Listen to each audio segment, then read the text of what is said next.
Hello, welcome to my channel. Kung di nyo na itatanong, isa akong streamer sa TikTok ng Call of Duty Mobile.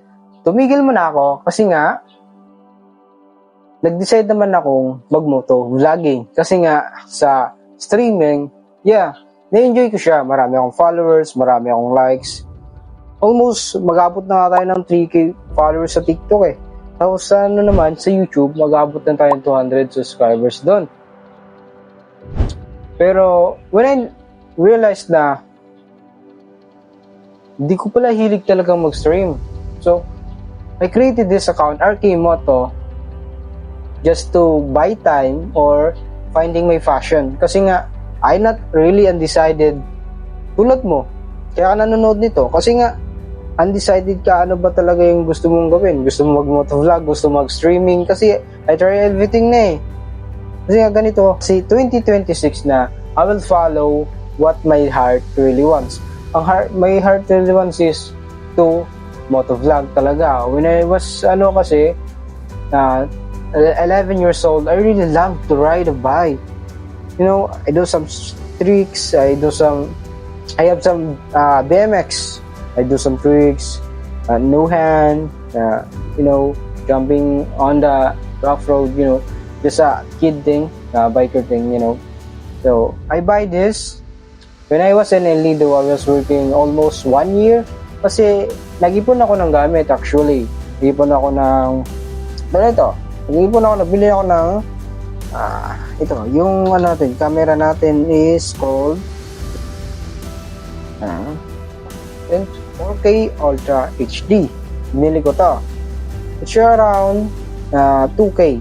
2K budget natin dito. Kasi hindi ko pa ma-afford masyado yung mga 20K, 25K na mga camera.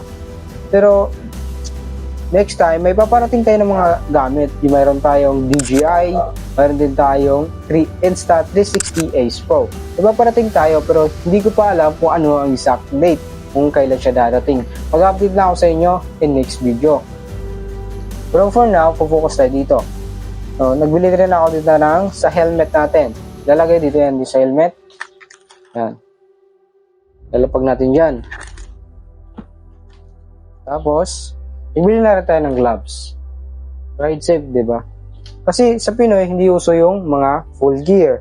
Kasi nga Pinoy tayo eh. It's more fun in Palawan nga, diba?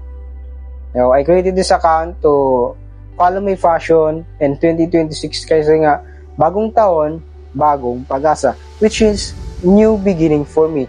Kasi, I tried creating account being a videographer and cinematographer.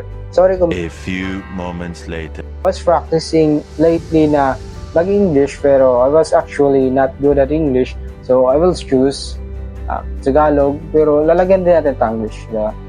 Para at least ma-enjoy nyo yung natin, video. May makaintindi ng English, may makaintindi ng Tagalog. Diba? Tanglish. Ngayon, 2026, January 2.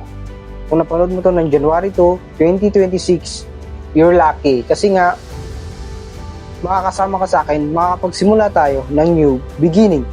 Simula tayo ng bago nating fashion. Fashion ko ngayon 2026 is to travel with my motor. Motovlog, give some advice, give some tips, mga pahabol, undergo, di ba? Kasi yung motor natin ngayon is especially parang siyang sniper. You will guess it. Nice. You will guess it. Pero na-upgrade natin siya kasi nga gusto natin na pag mayroon tayong mga makasabayan ng mga underbone, kaya natin habulin.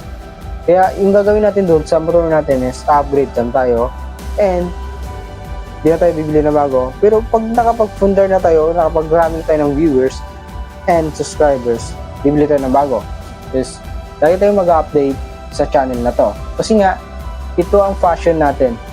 Or fashion. What? 2026 na. Which means new beginning, di ba? This is my fashion. So, in this 2026, I promise to myself na I will follow my fashion. I will follow my dream like what my heart really wants to follow. Kasi, di ba, sabi nga nila, di mo ma-enjoy kung ano ang gusto mong gawin hanggat di mo to mahal. Kasi, sabihin natin, marami kang followers, marami kang subscribers, pero hindi mo naman gusto ang mga ginagawa mo. Halimbawa, gusto mo mag-motovlog, pero nasa streaming ka, ang daming followers, pero hindi mo na-enjoy. Sabihin natin kumikita ka, pero hindi mo na-enjoy. What is the purpose of that? Kasi, sikat ka nga, hindi mo naman na-enjoy. What the purpose? Sabihin natin mayaman ka, pero what the purpose, di ba? You find the fact na you will get it. Alam ko ngayon kasi, yung mga bakabataan ngayon, genius na, mas advanced pa nga sa mga iba eh. Di ba? Kasi, yung kabataan ngayon, is more level up na sa hindi na tulad ng dati. Dati kasi, when in 20s, yung mga 20s, mga Gen Z. Kasama pa ako sa Gen Z 2006 ako pinanganak. Yeah. Wala pa kaming cellphone halos nun eh. Wala pa. Tapos, ngayon, I hope you enjoy this video. Tulungan nyo ako mapalago yung channel natin. And, drop your channel. Mag-create na rin kayo, 2026 na. Magtulungan tayo. Subscribe mo ako, subscribe kita. Like mo ako, like kita. Nandito naman ang video natin. RK Moto. Subscribe, kaibigan.